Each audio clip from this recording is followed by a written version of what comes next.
Hello दोस्तों, मैं विनय स्वागत करता हूं आप सभी का जेएमएस डिफेंस वॉरियर के इस प्यारे से प्लेटफॉर्म पे। तो आशा करते हैं आप सभी स्वस्थ होंगे, मस्त होंगे और बोर्ड एग्ज़ाम की तैयारी में लगे हुए होंगे। तो सभी बच्चे बोर्ड एग्ज़ाम की तैयारी अच्छे से करेंगे और थोड़ा अपनी सेहत का भी ध्यान रखें, क्योंकि इस समय चल रहा है मौसम थोड़ा गड़बड़। आप लोगों की तबीयत भी ख़राब हो सकती है, तो आप लोग अच्छे से तैयारी करते रहें। और आज की वीडियो में हम पढ़ने वाले हैं विद्युत चुम्बकीय प्रभाव के बारे में, कक्षा 10 का फिजिक्स का। बहुत ही इम्पोर्टेंट टॉपिक है। इसमें से फ्लेमिंग के बाएं हाथ का नियम, ये किसी न किसी हर साल किसी न किसी सेट में हर साल आया हुआ है। 2024 वाले में भी आया था, 23 में भी आया था, 22 में भी आया था। मतलब किसी न किसी सेट में हर बार आया हुआ है। तो इन सभी इम्पोर्टेंट टॉपिक को आज हम देखने वाले हैं। तो वीडियो स्टार्ट करने से पहले मैं आप लोगों को ये बता दूं कि हमारा जेएमएस क्लासेस पलेपट्टी बटरुआ खुर्द पलेपट्टी वाराणसी में ऑफलाइन सेंटर है, जिसमें ऑफलाइन यदि कोई बच्चा जुड़ना चाहता है तो हमारे कॉन्टेक्ट नंबर 6388046060 पे कांटेक्ट कर सकता है और अपना रजिस्ट्रेशन करा सकता है। रजिस्ट्रेशन चालू हो चुकी है, तो सभी बच्चे जल्द से जल्द रजिस्ट्रेशन जिनको कराना हो वो करा ले। कक्षा 10वीं और 12वीं की डेमो क्लासेस 20 फरवरी से चालू हो जाएंगी। 5 दिन की डेमो क्लासेस रहेंगी, जिनको भी ज्वाइन करना है वो कर सकता है। तो चलिए वीडियो को स्टार्ट करते हैं। जैसा कि आप थंबनेल पर देख सकते हैं, विद्युत धारा का चुंबकीय प्रभाव के बारे में हमको पढ़ना है। कक्षा 10 यूपी बोर्ड में पक्का यहाँ से क्वेश्चन फंसेंगे ही फंसेंगे, ये तो एकदम फिक्स है, आप देख सकते हैं। आइए टॉपिक को शुरू करते हैं। पहला टॉपिक है हमारा विद्युत धारा का चुंबकीय प्रभाव। विद्युत धारा का चुंबकीय प्रभाव इसे कहते हैं। इसको ओरेस्टर का प्रयोग भी कहते हैं। इन्होंने बताया था कि इसका मतलब क्या होता है। तो 1819 ईस्वी में ओरेस्टर ने देखा देखा कि जब किसी तार के विद्युत धारा प्रवाहित की जाती है, ये मान लेते हैं कोई वायर है, यदि हम इसमें विद्युत धारा प्रवाहित करें, आई क्या करें, प्रवाहित करें, तो इसमें क्या होता है, इसके चारों तरफ चुंबकीय क्षेत्र उत्पन्न हो जाता है। क्या होता है, इसके चारों तरफ चुंबकीय क्षेत्र उत्पन्न हो जाता है, जिसे हम विद्युत धारा का चुंबकीय प्रभाव कहते हैं। अगला टॉपिक देख लेते हैं। तीसरा पॉइंट क्या है, चुंबकीय क्षेत्र एवं इसकी रेखाएं। चुंबकीय क्षेत्र उस क्षेत्र को कहते हैं जहाँ चुंबकीय पदार्थ पर बल लग रहा हो। मैंने कोई चुंबकीय पदार्थ रख दिया, उस पर यदि बल नहीं लग रहा है तो वो चुंबकीय क्षेत्र नहीं बनाएगा। उस पर बल लगेगा, चुंबकीय बल लगेगा तो उस चुंबकीय क्षेत्र की रचना कर लेगा। अब इसके बारे में पढ़ लेते हैं। चुंबकीय क्षेत्र रेखाएं क्या होती हैं। यह काल्पनिक रेखाएं होती हैं। चुंबकीय क्षेत्र रेखाएं कैसी रेखाएं होती हैं, ये काल्पनिक रेखाएं होती हैं जो यह दर्शाती हैं कि चुंबकीय क्षेत्र कहाँ और कैसे जाएगा। कुंडली या धारा के अंदर चुंबकीय क्षेत्र कहाँ और कैसे जाएगा। आगे देख लेते हैं। ये रेखाएं विद्युत ध्रुव से दक्षिण ध्रुव उत्तरी ये रेखाएं उत्तरी ध्रुव से दक्षिणी ध्रुव बाहर की ओर, ये चुंबक मान लेते हैं, ये कोई चुंबक है। नॉर्थ से साउथ, ये क्या होता है, उत्तर से निकल कर दक्षिण की ओर बाहर से जाता है, लेकिन अंदर से क्या होता है, दक्षिण से उत्तर की ओर जाता है। ये रेखाएं कभी एक दूसरे को नहीं काटती, ये ऐसे चलती रहती हैं, ये आपस में क्या होती हैं, समांतर होती हैं। अगले पेज पे हम आपको दिखाते हैं फोटो इसका। देखिए ये क्या कर रहा है, इधर उत्तर से निकल के दक्षिण की तरफ जा रहा है, इधर से उत्तर से निकल के दक्षिण की तरफ जा रहा है, लेकिन अंदर क्या हो रहा है, दक्षिण से निकल के उत्तर की तरफ जा रहा है। तो ये रेखाएं क्या करती हैं, उत्तर से बाहर की तरफ उत्तर से निकल कर दक्षिण जाती हैं, लेकिन चुंबक के अंदर दक्षिण से उत्तर की ओर चलती हैं। आगे देखते हैं अगला पॉइंट। थोड़ा कैमरा बंद कर देते हैं, ये बीच में आ रहा है बार बार। हाँ, विद्युत धारा का चुंबकीय प्रभाव। विद्युत धारा द्वारा उत्पन्न चुंबकीय क्षेत्र। तो विद्युत धारा द्वारा उत्पन्न चुंबकीय क्षेत्र के बारे में पढ़ लेते हैं। चुंबकीय क्षेत्र क्या होता है, ये यहाँ दिया है। किसी चालक तार में धारा प्रवाहित होती है तो उसमें चारों ओर एक चुंबकीय क्षेत्र बनता है। इसे हम निम्नलिखित 3 स्थितियों से समझ सकते हैं। पहला क्या है, सीधे प्रवाहित धारा वाले चालक के चारों ओर चुंबकीय क्षेत्र, मतलब ऐसा कोई चालक है सीधा सीधा, उसमें प्रवाहित हो रही है धारा, तो उसके इर्द गिर्द चुंबकीय क्षेत्र। यदि किसी सीधे चालक तार में धारा प्रवाहित की जाती है तो उसके चारों ओर चुंबकीय क्षेत्र वृत्ताकार होता है। क्या होता है, यदि हम इस सीधे साधे एक रेखीय चुंबक में ये प्रवाहित करती है, क्या होता है, उसकी ये क्या होता है, ये वृत्ताकार बनता है, ऐसा कुछ। दूसरा दिया है, इस चुंबकीय क्षेत्र में दिशा को निर्धारित करने के लिए दाहिने हाथ के अंगूठे का नियम प्रयोग किया जाता है। अब दाहिने हाथ के अंगूठे का नियम आप लोगों ने पढ़ा होगा। ये ऐसे अंगूठा चुंबकीय क्षेत्र को दिखाता है, दिखाते हैं आपको कैमरे में। ये अंगूठा है, ये अंगूठा है, ये अंगूठा चुंबकीय क्षेत्र को दिखाता है, ये धारा की दिशा को दिखाता है। तो ऐसा कुछ। आगे देखते हैं दाहिने हाथ के अंगूठे का नियम, यहाँ दिया हुआ है।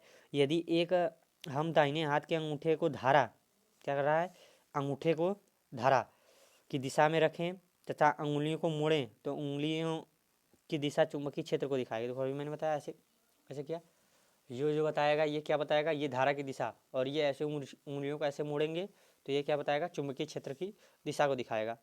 आगे देखते हैं,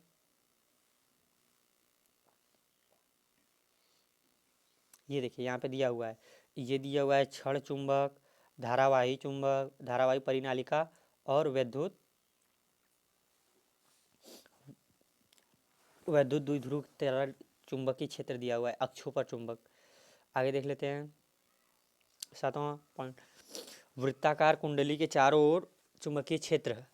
यदि धारा एक वृत्ताकार कुंडली में प्रवाहित होती है, क्या बोल रहा है, यदि धारा एक वृत्ताकार कुंडली में प्रवाहित होती है तो विद्युत क्षेत्र लूप के अंदर दिशा में होता है। क्या है, ऐसा वृत्ताकार कुंडली बना लिया, विद्युत क्षेत्र क्या होगा, ये लूप के अंदर की दिशा, ऐसे चलेगा, कैसे चलेगा, ऐसे, ये क्या करेगा, लूप के अंदर की ओर चलेगा, अंदर की दिशा में होता है तथा बाहर दूसरी दिशा में होता है। अब ये यहाँ से बाहर निकलेगा तो ये क्या हो जाएगा, इसे दूसरी दिशा में, अंदर की दूसरी दिशा, बाहर दूसरी। कुंडली के केंद्र पर चुंबकीय क्षेत्र की दिशा लूप के समतल के लंबवत होती है। अब ये लूप बन रहा है, अब क्या बोला है, कुंडली में चुंबकीय क्षेत्र की दिशा क्या होती है, इसके लंबवत होती है। अब लूप कोई सा भी खींच लें ऐसा तो ये इसके परपेंडिकुलर हो जाएगा ऐसे। आगे देख लेते हैं 8वां पॉइंट, सिलेंडर नुमा कुंडली, सिलेंडर नुमा कुंडली ऐसा कुछ, ऐसा सिलेंडर नुमा कुंडली देख लेते हैं। यदि तार को कई कुंडलियों में लपेटा जाए और उसमें धारा प्रवाहित की जाए, क्या बोला है, यदि तार को कई सारी कुंडलियों में लपेटा जाए और धारा प्रवाहित की जाए तो उसे सिलेंडर का सेलोनाइड कहा जाता है। सेलोनाइड के अंदर चुंबकीय क्षेत्र समांतर होता है। क्या होता है, चुंबकीय क्षेत्र समांतर होता है, जितना इधर शुरुआत में होगा उतना ही अंतिम में होगा और उतना ही बीच में भी होगा, तो ये समांतर होता है। और यह एक क्षण चुंबक के समान कार्य करता है। ये कैसा कार्य करता है, एक क्षण चुंबक, क्षण चुंबक आप लोगों ने देखा होगा ऐसे इस तरफ नॉर्थ एंड साउथ। अगला देखते हैं, इस प्रकार के चुंबकीय क्षेत्र बहुत शक्तिशाली होते हैं और इन्हें इलेक्ट्रोमैग्नेट बनाने में प्रयोग किया जाता है। क्या बनाने में, इलेक्ट्रोमैग्नेट। अब इलेक्ट्रोमैग्नेट क्या होता है, जब देख लेते हैं, जब किसी लोहे कोर में सेलेनाइड लपेट कर धारा प्रवाहित की जाती है तो वो एक शक्तिशाली चुंबक का काम करने लगता है। जैसे देखे होंगे बड़े बड़े कंटेनरों को उठाने के लिए, ऐसे बड़े बड़े कंटेनरों को उठाने के लिए हम क्या करते हैं, ऊपर से किरान लाते हैं, उसमें मैग्नेट लगा रहता है, वो क्या करता है, इस पर ऐसे लगाते हैं तो ये सट जाता है। मूवी में देखा होगा आप लोगों ने, हेलीकॉप्टर से लगता हुआ हीरो आता है, उठा के लेकर चला जाता है। चुंबकीय बल एवं फ्लेमिंग के नियम देख लेते हैं। जब किसी चालक तार की धारा प्रवाहित होती है और उसे किसी चुंबकीय क्षेत्र में रखा जाता है तो उस पर बल लगता है। यह बल निम्नलिखित नियमों पर होता है। अब देख लेते हैं कि कैसा बल होता है। फ्लेमिंग के बाएं हाथ का नियम, फ्लेमिंग के बाएं हाथ का नियम, इस नियम के अनुसार यदि हम अपने बाएं हाथ पर इस प्रकार रखें, कैसे रखें, तर्जनी चुंबकीय क्षेत्र की दिशा में, मध्यमान धारा की दिशा में और अंगूठा बल की दिशा में, इस नियम से क्या, विद्युत मोटर इसी नियम पे काम करता है, इसी सिद्धांत पे। यहाँ पे देख लेते हैं चित्र में, देखो यफ जो होगा वो किसको दिखाएगा, बल की दिशा, जो ये वाली आगे पहली उंगली होगी ये चुंबकीय क्षेत्र और ये वाली धारा को, ये सारे आपस में क्या होंगे, परपेंडिकुलर 90 डिग्री पर। 11वां, विद्युत मोटर परिभाषा देख लेते हैं। यह एक यंत्र है जो विद्युत ऊर्जा को यांत्रिक ऊर्जा में परिवर्तित करता है। देख लेते हैं विद्युत घटन में क्या क्या होता है। इसमें आर्मेचर होता है, जो तार की कुंडली होती है जिसमें धारा प्रवाहित की जाती है। ब्रश होता है, ब्रश धारा प्रवाहित करने के लिए प्रयोग किया जाता है। चुंबक होता है, विद्युत चुंबकीय क्षेत्र उत्पन्न करने के लिए, और ये धारा की दिशा में बदलने के लिए प्रयोग किया जाता है। ये कंप्यूटेटर। आगे देख लेते हैं इसका चित्र, देखिए यहाँ पे है विद्युत मोटर। विद्युत मोटर क्या है, ये चुंबक, ये चुंबकीय का उत्तरी और दक्षिणी ध्रुव। ये क्या है यहाँ पे, ये ध्रुव। ये क्या है, ब्रश, ब्रश से क्या हो रही है, धारा इधर से प्रवाहित हो रही है। ये विद्युत स्रोत लगाया गया है, ये कुंडी चालू बंद करने के लिए। और ये वलयाकार विभक्त, ये वलयाकार विभक्त लगाकर इस पर ब्रश को रोका जाता है। और ये कुंडली हो गई। आगे है ये विद्युत जनित्र। यह एक ऐसा यंत्र है जो यांत्रिक ऊर्जा को किसमें बदलता है, विद्युत ऊर्जा में। विद्युत मोटर क्या था, विद्युत ऊर्जा को यांत्रिक ऊर्जा में, ये यांत्रिक ऊर्जा को विद्युत ऊर्जा में। इसमें भी कुंडली होती है, चुंबक होता है और ये होता है। कार्य सिद्धांत इसका क्या होता है देख लेते हैं। जब कोई चालक चुंबकीय क्षेत्र में घुमाया जाता है, क्या होता है, जब किसी चालक को चुंबकीय क्षेत्र में घुमाया जाता है तो उसमें प्रेरित धारा उत्पन्न होती है। ये आप लोगों ने खिलौने वाली मोटर देखा होगा, इसको यदि हम किसी माध्यम से हाथ से या साइकिल के रिंग में लगा के उसको हम घुमाएं तो पीछे यदि हम लाइट लगा देंगे तो वो जलता है। क्यों जलता है, क्योंकि चुंबकीय क्षेत्र के कारण उसके परिपथों में क्या हो जाता है, धारा उत्पन्न हो जाती है। इस सिद्धांत को फैराडे का विद्युत चुंबकीय प्रेरण नियम कहा जाता है।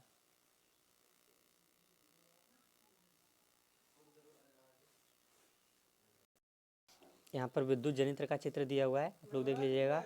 आगे देख लेते हैं। ये विद्युत बल के लिए सूत्र, विद्युत बल क्या होता है, एफ बराबर क्या होता है, I B L sine theta. क्या होता है, F B I L sine theta. अब इसमें एफ क्या होता है, एफ आई एंड बी पर क्या होता है, लंब होता है। बल जो होता है वो धारा और चुंबकीय क्षेत्र की दिशा की लंबवत होती है। ये आगे हमको सूत्र देखना है। यहाँ पे घरेलू परिपथ देख लेते हैं। घरेलू परिपथ, घरों में उपयोग होने वाले परिपथ को निम्नलिखित उपकरणों का उपयोग किया जाता है, जैसे फ्यूज। फ्यूज क्या करता है, यदि धारा बहुत अधिक आती है तो वहाँ से फ्यूज तार उड़ जाता है।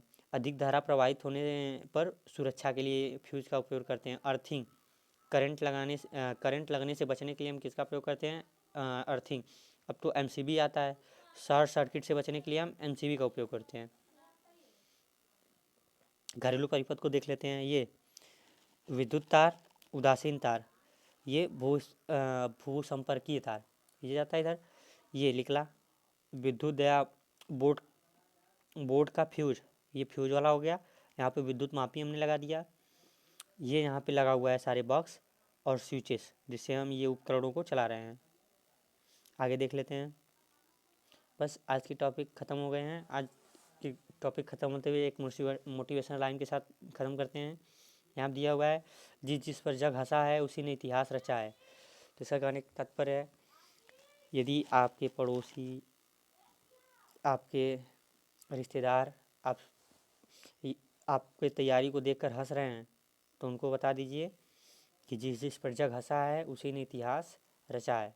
तो अपने आप को कभी भी किसी से कम ना समझें, तैयारी में लगे रहें। ये हमारे कोचिंग का नंबर लोगों, आप लोगों को मैंने पहले ही बता चुका है। जिसको भी GMS क्लासेस के ऑफलाइन बैचेस से जुड़ना है वो जुड़ सकता है, और ऐसे ही वीडियो हम लाते रहेंगे। अगर ये वीडियो आप लोगों को अच्छी लगी हो तो अपने दोस्तों को शेयर ज़रूर करें। धन्यवाद। बाकी अगली मिलते हैं नेक्स्ट वीडियो में। नेक्स्ट वीडियो में इन सभी पे हम जो फिजिक्स में हमने सारे टॉपिक पढ़े हैं इन पर हम न्यूमेरिकल करेंगे।